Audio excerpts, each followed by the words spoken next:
Halo semua, hari ini kita akan belajar tentang algoritma SVM atau support vektor mesin. Sebelum membahas tentang algoritma SVM lebih lanjut, terlebih dahulu kami akan menjelaskan ilustrasi yang menggambarkan tentang SVM. Dalam kehidupan sehari-hari, kita sering melakukan klasifikasi terhadap benda di sekitar kita. Contohnya klasifikasi antar laki-laki dan perempuan, atau antar anjing dan kucing. Dalam video ini, kita akan membahas bagaimana komputer dapat melakukan klasifikasi seperti yang kita lakukan. Untuk memulai pembahasan kita, perlu diketahui terlebih dahulu apa itu algoritma SVM. Komputer dapat melakukan klasifikasi dengan bantuan algoritma klasifikasi. Salah satunya yaitu algoritma SVM. Algoritma SVM pertama kali diperkenalkan oleh Boser, Guyon, dan Vapnik pada tahun 1992. SVM adalah algoritma supervised untuk klasifikasi yang bekerja dengan cara mencari hyperplane dengan margin terbesar. Sebelumnya, apa itu supervised? Supervised adalah algoritma yang digunakan dalam pengklasifikasian di mana komputer telah dilatih terlebih dahulu atau diajarkan apa saja ciri yang dapat membedakan suatu objek. Selanjutnya, kita akan membahas bagaimana cara kerja SVM. Dalam SVM, ada 3 hal yang harus diperhatikan. Yang pertama, support vectors. Support vectors adalah data yang memiliki jarak terdekat dari kelas yang berbeda. Nah, misalnya pada data klasifikasi kelinci dan kucing ini, support vektornya adalah 2 data tersebut. Yang kedua adalah hyperplane. Hyperplane merupakan garis pembatas antar support vektor. Contohnya seperti ini ya. Garis tersebut membatasi support vektor data kelinci dan support vektor data kucing. Yang terakhir adalah margin, yang merupakan jarak antar support vektor dengan hyperplane. Nah, margin ini harus kita maksimalkan untuk mengantisipasi terjadinya misklasifikasi. Contohnya pada hyperplane nomor 2. Ketika dimasukkan data baru, hyperplane nomor 2 ini salah mengklasifikasikan data kucing sebagai kelinci dan data kelinci sebagai kucing. Maka dari itu, kita gunakan hyperplane nomor 1 yang memiliki margin maksimum, sehingga mengantisipasi terjadinya misklasifikasi. Nah, bagaimana mencari dan menghitung margin maksimum tersebut? Masih ingat kan model persamaan linear Y sama dengan W dikali X plus B? Dengan data tadi yang mana support vektornya adalah sebagai berikut, kita bagi menjadi 2 kelas.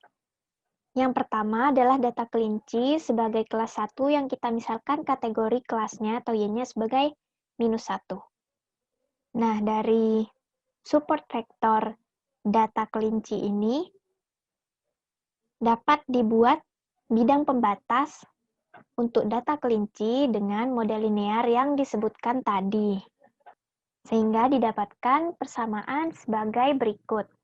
X1 yang mana merupakan support vektor dari data kelinci dikali W ditambah B sama dengan minus 1. Lalu data kucing sebagai kelas 2 yang kita misalkan kategori kelasnya atau Y-nya sebagai 1, sehingga dari support vektor kelas kucing dapat dibuat bidang pembatas untuk data kucing dengan model linear tadi didapatkan persamaan sebagai berikut. X1 yang merupakan support vektor dari data kucing dikali W ditambah B sama dengan 1. Dengan begitu didapatkan margin maksimumnya adalah X1 dikali W ditambah B sama dengan 0.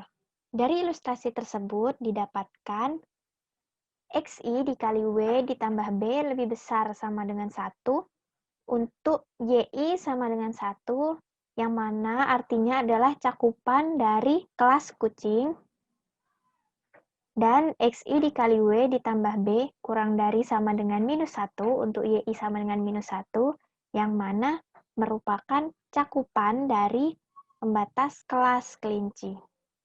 Lalu bagaimana cara menghitung marginnya? Margin didapatkan dari selisih pembatas kelas 2 ke titik pusat dengan pembatas kelas 1 ke titik pusat. Dapat dituliskan sebagai berikut. 1 min B didapatkan dari persamaan pembatas kelas 2 dan -1 min B didapatkan dari persamaan pembatas kelas 1. Sehingga didapatkan nilai margin sebagai berikut. Nilai tersebut dimaksimalkan dengan memenuhi syarat cakupan pembatas tadi. Memaksimumkan 1 per nilai vektor W sama dengan meminimumkan nilai dari vektor W kuadrat. Maka rumus tadi dapat dirumuskan ulang menjadi 1 per 2 dikali nilai dari vektor W kuadrat dan didapatkanlah 1 per 2 dikali W1 kuadrat plus W2 kuadrat. Rumus tersebut masih tetap harus memenuhi syarat cakupan pembatas tadi. Nah, rumus ini lebih mudah untuk dilakukan perhitungannya. Lalu bagaimana jika data tidak bisa diklasifikasikan dengan hyperplane linear? Kita dapat menggunakan fungsi kernel. Fungsi kernel nonlinear akan membagi data ke dalam ruang berdimensi tinggi. Sehingga data yang tidak bisa diklasifikasikan dengan hyperplane linear tersebut akan diklasifikasikan oleh bidang pada dimensi tersebut. Selanjutnya, untuk contoh studi kasus SVM linear, dapat kita lihat pada dataset berikut. Kita diminta untuk menentukan hyperplane-nya. Di sini kita punya titik X1, X2, dan juga kelasnya, yaitu Y, dan juga supervektor. Di bawah ini bentuk visualisasi datanya, di mana kita dapatkan dengan cara menggambarkan masing-masing dari pasangan titik-titik tadi, di mana ada 2 kelas, yaitu untuk titik yang warna abu-abu kita klasifikasikan ke dalam kelas 1, dan juga untuk yang biru kita klasifikasikan ke dalam kelas 1. Selanjutnya, karena ada 2 fitur tadi, ada 2 fitur atau 2 titik tadi X1 dan X2, maka W juga akan memiliki 2 fitur, yaitu W1 dan W2. Di sini formulasi yang kita gunakan, yaitu kita diminta atau diharuskan untuk meminimalkan nilai dari persamaan ini. Dan juga kita juga diminta untuk memasukkan atau mensubstitusikan X1, X2 atau nilai X tadi dan juga Y dalam persamaan ini dengan syarat YI kali W kali X ditambah B bersama 1. Nah, I sama dengan 1,2,3 sampai N. Selanjutnya, kembali ke soal tadi, di mana I kita ada 2, yaitu X1 dan X2. Maka persamaan yang disyaratkan tadi kita dapatkan, yaitu YI kali dalam kurung W1 kali X1 tambah W2 kali X2 tambah B besar sama 1. Karena I-nya ada 2, yaitu X1 dan X2.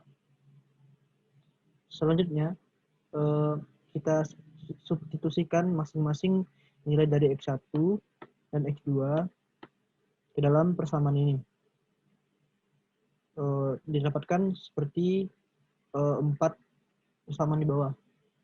Dengan cara mensubstitusikan masing-masing ini, juga ini ke sini, dan juga ini ke sini. Akan kita dapatkan persamaan-persamaan tadi. 4 persamaan ini.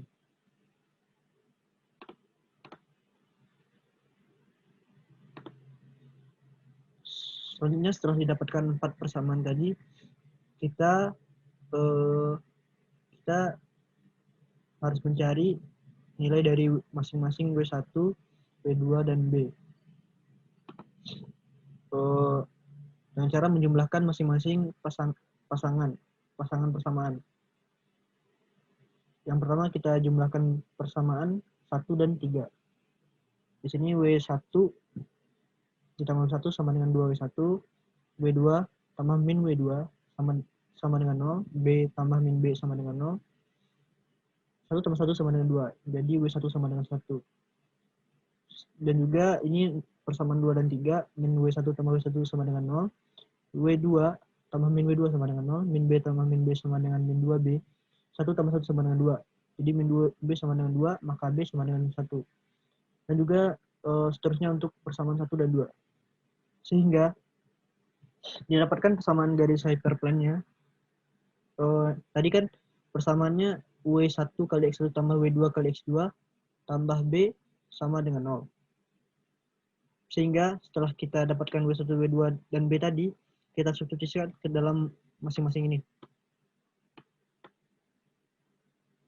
Berarti kan X1 dikali 1, X2 dikali 1, dan B-nya kita ganti jadi min 1. Dapatkan X1 tambah X2 min 1 sama dengan 0. X2 sama dengan 1 kurang XI. Dan inilah persamaan garis hyperplane-nya. Selanjutnya, setelah kita dapatkan persamaan garis tadi, kita gambarkan ke dalam titik koordinatnya. Di sini kita dapat menggambarkan titiknya dengan cara mensubstitusikan masing-masing pasangan titik X1 dan X2.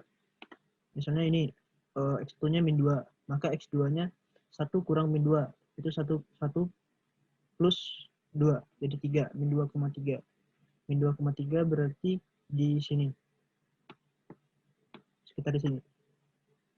Dan selanjutnya X1-nya min 1, maka X2-nya sama dengan 1 kurang min 1, 1 tambah 1 sama dengan 2, min 1,2. Jadi di sini. Selanjutnya 0. X2-nya 1 kurang 0, berarti 0,1. Dan juga X1-nya 1, maka X2-nya 1 kurang 1 sama dengan 0. Terakhir, X1-nya sama dengan 2, maka X2-nya 1 kurang 2 sama dengan min 1. Berarti titiknya 2, min 1. 2, min 1. Setelah kita dapatkan titik tadi, kita sambungkan masing-masing titiknya, sehingga kita mendapatkan garis hyperplane-nya.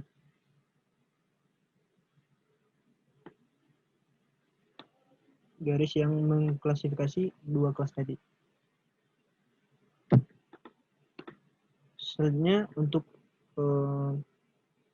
lebih menjelaskannya, kita dapat mengujinya dengan beberapa data uji atau data testing, di mana diketahui ada fx-nya sama dengan x1 tambah x2 kurang 1, dan ini persamaan kelasnya. Misal saja untuk data uji pertama, x1-nya 1 dan x2-nya 5, kita masukkan ke dalam persamaan kelas tadi, berarti 1 tambah 5 kurang 1, maka dia akan masuk ke dalam kelas plus 1 tadi, karena nilainya plus. Dan juga untuk ini, min 1 tambah 4, min 1 dan 4, kita masukkan ke dalam persamaan kelas tadi, min 1 tambah 4 kurang 1, sehingga dia masuk ke dalam kelas plus 1. Begitupun dengan data uji seterusnya. Misal saja yang ini yang kelima, kita masukkan 2, min 2 dan min 1, sehingga dia masuk ke dalam kelas min 1. Dan inilah garis hyperplane yang kita dapatkan dengan persamaan X2 sama dengan 1 kurang X1.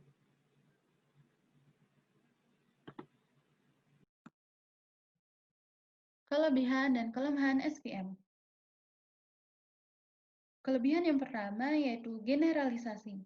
Didefinisikan sebagai kemampuan suatu metode untuk mengklasifikasikan suatu pattern. yang tidak termasuk data yang dipakai dalam fase pembelajaran metode tersebut. Kemudian yang kedua yaitu curse of dimensionality.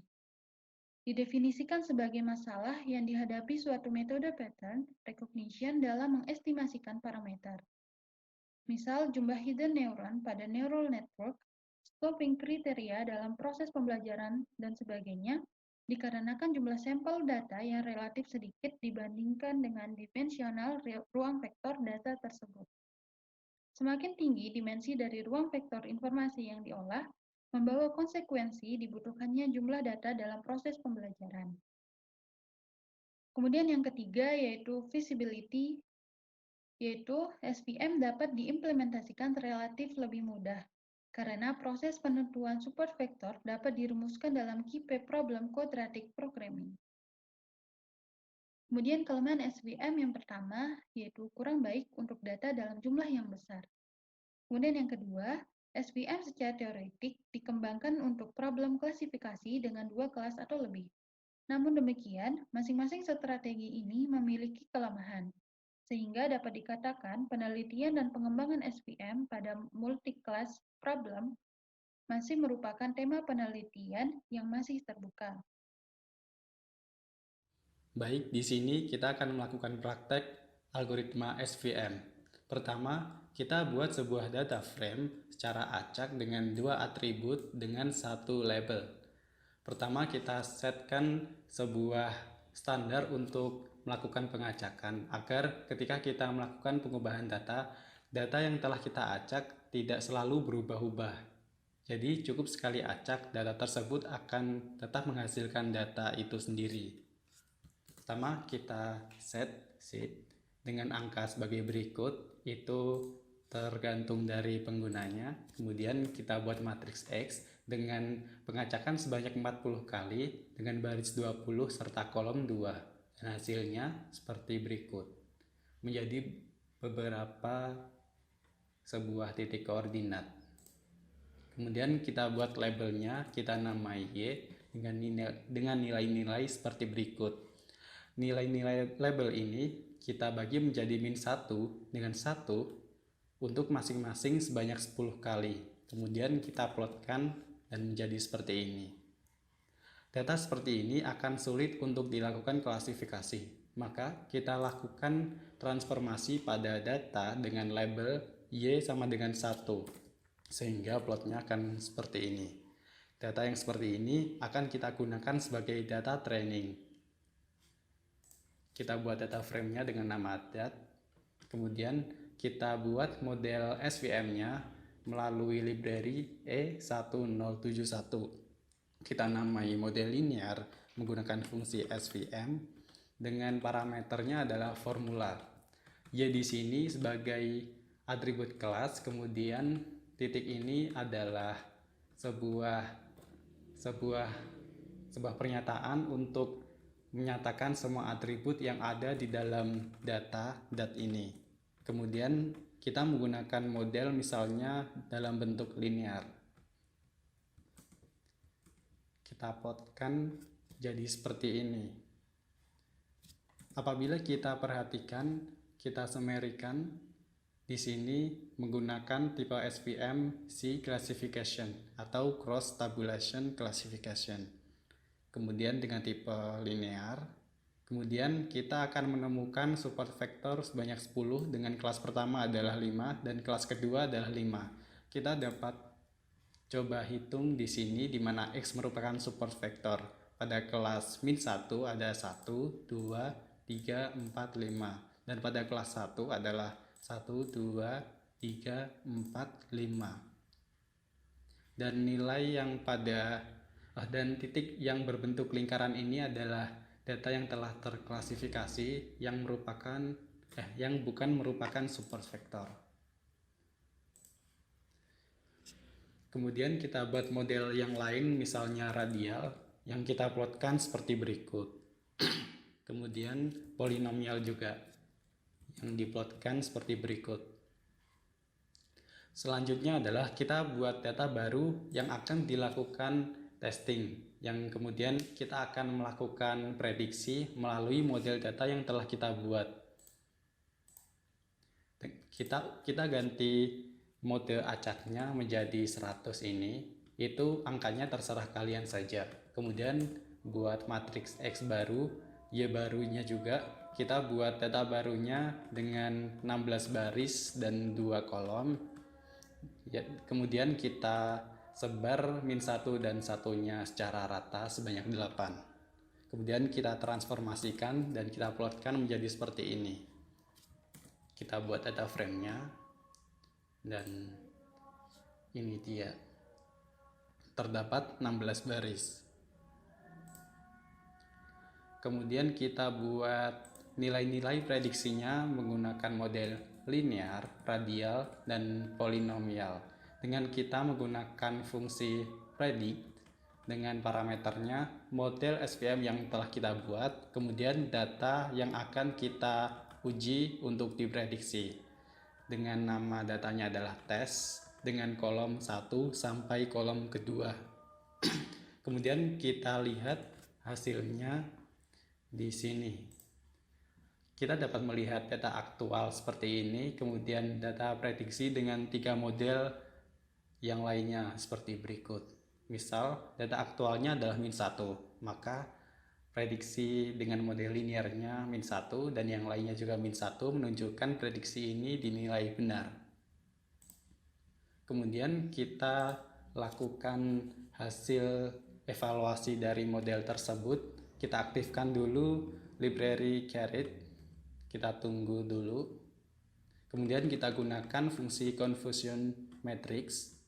Dengan kita gunakan tabel dengan parameternya adalah nilai-nilai dari prediksi tersebut, dapat kita lihat di sini.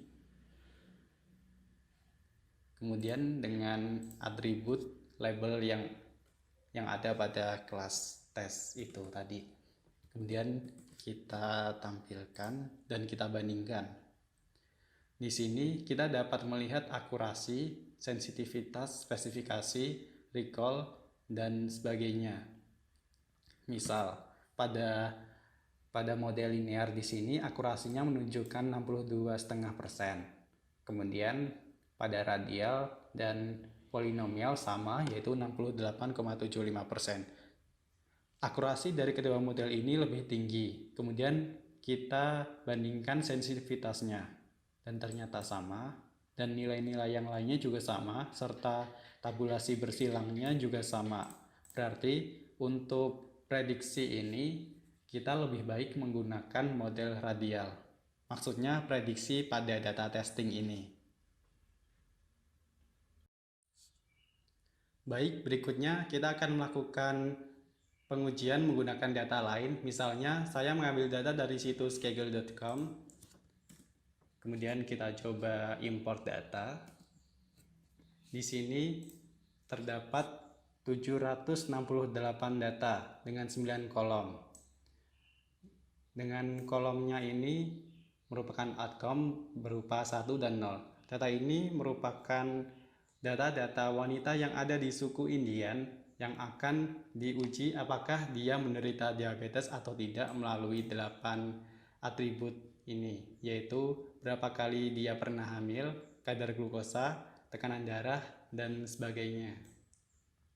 Untuk 1, dia merupakan wanita penderita diabetes, sedangkan 0 sebaliknya. Kemudian kita lihat dulu jenis-jenis data, yaitu pada BMI serta diabetes pedigree function merupakan tipe data numerik, sedangkan yang lainnya adalah integer. Kemudian kita coba plotkan melalui 2 atribut numerik tersebut, yaitu BMI dan diabetes pedigree function, dan datanya seperti ini. Terlihat sulit bukan untuk dilakukan klasifikasi. Kemudian untuk datanya kita akan cek apakah ada nilai yang hilang atau tidak. Ternyata tidak ada. Kemudian summary-nya seperti berikut. Kemudian kita langsung saja melakukan permodelan SVM. Pertama kita buat dulu formulanya seperti yang telah kita lakukan tadi dengan Y dan titik. Namun di sini kita akan menggunakan fungsi seperti berikut. Misalnya kita ambil nama atribut dari data yang bernama data dari atribut pertama sampai ke 8. Ini berguna untuk misalnya kita tidak menggunakan semua atribut untuk melakukan formulasinya. Dan jadi seperti ini outcome serta atribut pembandingnya adalah seperti ini. Kemudian kita langsung buat modelnya, di mana formulasinya adalah D, kemudian datanya data, kemudian kita gunakan model radial. Kita plotkan menjadi seperti berikut. Ternyata plot klasifikasinya sangat tidak menunjukkan klasifikasi tersebut karena kita hanya menggunakan 2 atribut. Padahal data tersebut kita akan menggunakan 8 atribut dan belum ada 6 atribut yang lainnya. Jadi visualisasi secara 2 dimensi ini tidak dapat dilakukan. Kemudian kita buat data training serta data testingnya. Kita akan mengambil 70% dari data tersebut sebagai data training, kemudian data tes, di mana data tersebut akan kita uji dari model yang telah dibentuk melalui data training sebanyak 30%. Sehingga training datanya kita akan mengambil 538 baris serta data tes untuk diuji adalah 230 baris. Kemudian kita akan membuat model SVM-nya, yaitu model linear, kemudian model radial, serta polinomial. Untuk yang model SVM, kita telah menemukan 294 support vector, kemudian untuk yang radial, serta yang radial 324, serta yang polinomial 316 support vector. Untuk menggunakan function summary, kita dapat mengetahui pada salah satu kelas kita menemukan berapa support vector serta kelas satunya terdapat berapa support vector. Kemudian kita hasilkan nilai-nilai prediksi dari ketiga model tersebut. Seperti ini, kemudian kita buat data frame baru yang terdiri dari hasil aktual, kemudian prediksi dari model linear, radial, serta polinomial. Seperti ini. Seperti yang kita lakukan pada data sebelumnya. Kemudian kita evaluasi dari tiap-tiap model. Dari evaluasi tersebut, kita akan membandingkan akurasi terlebih dahulu. Misalnya pada model linear memiliki tingkat akurasi 80,87%. Sedangkan radial adalah 77,83%, serta yang polinomial 96,03%. Di sini terlihat bahwa model polinomial memiliki tingkat akurasi yang tertinggi. Maaf ralat, untuk yang linear serta yang polinomial memiliki tingkat akurasi yang sama, yaitu 80,87%. Karena sama, kita akan membandingkan dua model tersebut melalui sensitivitasnya. Pada model polinomial, sensitivitasnya adalah 96,03%. Sedangkan pada linear, sensitivitasnya adalah 87,42%. Dan di sini untuk spesifikasinya lebih tinggi radial, yaitu 68,35, serta yang polinomial 51,90.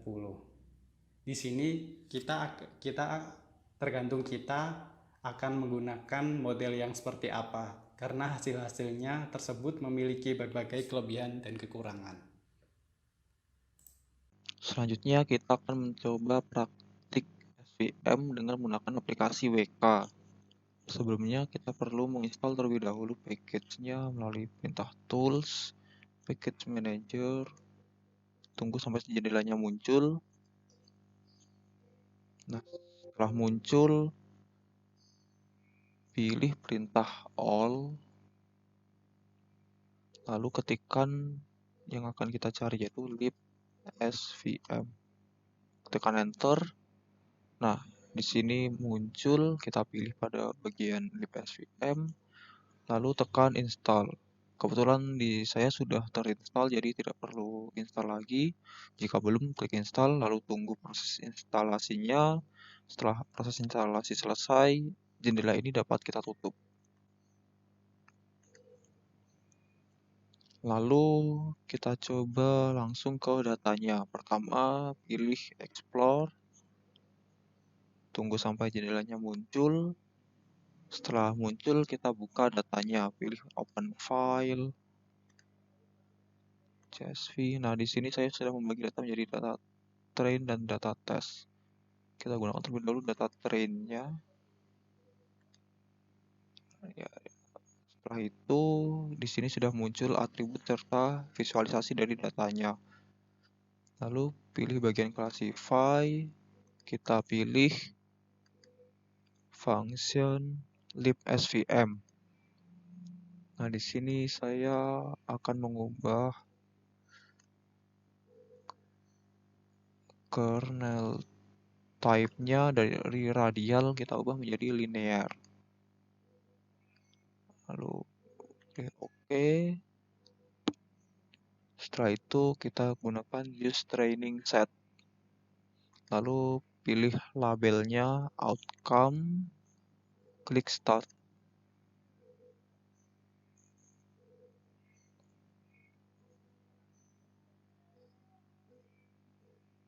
Nah, setelah proses training selesai, kita simpan terlebih dahulu modelnya. Klik kanan, lalu pilih save model. Kita simpan di directory. Nah, simpan di sini linear. Save. Setelah model berhasil disimpan, kita load modelnya dengan cara klik kanan pada kotak ini, lalu pilih load model, pilih linear model yang sudah kita simpan sebelumnya. Lalu pilih model yang sudah kita load tadi, lalu pindah pada test option-nya, kita pilih bagian supply test set. Lalu kita set. Setelah muncul jendela baru, pilih open file. Pilih bagian diabetes test yang sudah saya sediakan sebelumnya. Open, lalu kelas atau labelnya kita pilih outcome. Close, setelah itu start.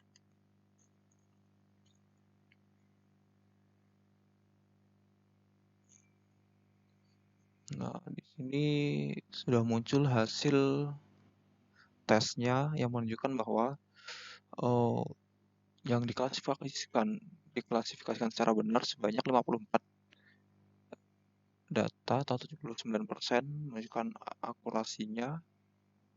Lalu dapat kita coba lihat juga di matriksnya bahwa terdapat 11 data yang seharusnya masuk ke A tetapi diklasifikasikan ke B, dan 3 data yang seharusnya masuk klasifikasi B diklasifikasikan ke A.